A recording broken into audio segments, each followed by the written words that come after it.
This is a recipe for cherry cheesecake cookies, and it only contains 3 ingredients. So you need a heaping cup of cherries. Honestly, you could use any berry, fresh or frozen. I'm going with cherries. These were frozen, but I let them come to room temperature so that they would be much, much easier to blend. Then you need a brick of cream cheese, an 8-ounce brick. I guess they don't call it a brick, whatever you want to call it, 8 ounces of cream cheese, and 3 scoops of Metabolic Drive vanilla protein powder. So with your cream cheese, you can go fat-free, you can go low fat, or you can do like that, 1/3 less fat. Any of those will work, and it kind of turns out the same. So if you can find the fat-free, why not?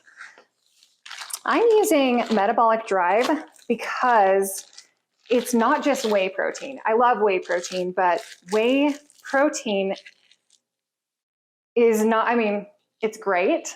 And this has half of that in there, but this also contains micellar casein, which adds like richness, creaminess, that creamy mouthfeel, which is ideal for this recipe and actually most dessert recipes. It does taste different, and it actually increases satiety and fullness more than whey protein by itself. So I recommend Metabolic Drive because it's a blend of both types of protein. So not all protein powders are the same ingredient, and they bake differently. Metabolic Drive bakes awesomely well. So actually, when you use a mixer, a hand mixer like this, be careful, because if you go too fast, your protein powder will like fly out everywhere. So be a little bit cautious. I wouldn't turn it up to the highest speed on this. You can mix it by hand, but if you're doing cherries instead of like raspberries, which fall apart a lot faster, you'll have a hard time kind of breaking them down. So that's kind of why I'm using the hand mixer right now. But this is a cookie recipe, and it's kind of funny because like you don't think of cheesecake as being a cookie, but this is basically portable cheesecake. So if you can take your cheesecake with you, that's always a win.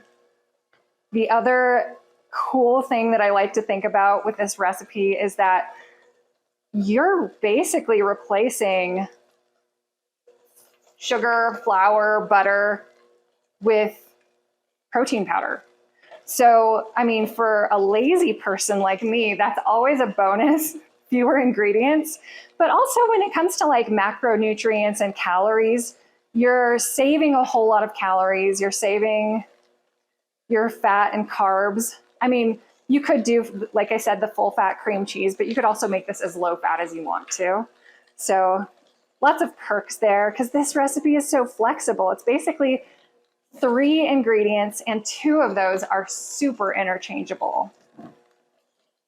So I have my oven set to 325 degrees Fahrenheit, and I'm gonna put these cookies, once I'm done scooping them out onto the baking sheet, I'm gonna actually put them in the oven for just like 18 minutes. And I know that that doesn't seem like enough time, or to me, it didn't seem like enough time, because when I would pull them out, I was like, oh, are these done?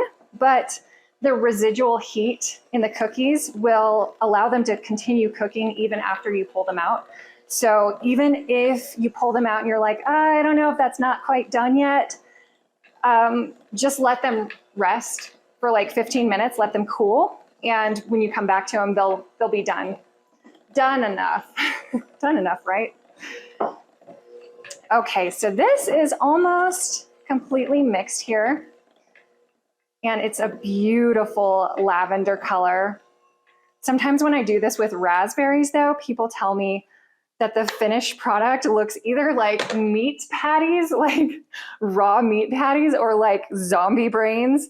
And, as long as it tastes good, like who cares? But, zombie brains, do raspberry cheesecake cookies if you're going to go to a Halloween party, right? Bring in the zombie brains, or whatever brains the zombies will eat. You can be the zombie.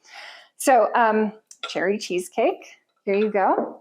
Now, if you use one of these, a cookie scoop, your cookies will turn out way more uniform. And the thing about unconventional cookie recipes like this is that like it's kind of harder to form perfect balls with the dough in your hands because you're not using conventional wheat, butter, sugar. You're not using those conventional ingredients. So I do recommend a cookie scoop because it'll keep your hands clean. It won't be so gross when you try to get them onto the baking sheet, and it will be a more uniform cookie. So, I mean, these are not like perfectly the same, but it's much better than if you try to do it with your fingers. Of course, you could do it with your fingers and just lick the batter off. That would be fun. Just smear it all over yourself. So I have made anywhere from 9 to 12 cookies with these, and it kind of just depends on how heavy I am in the berry usage.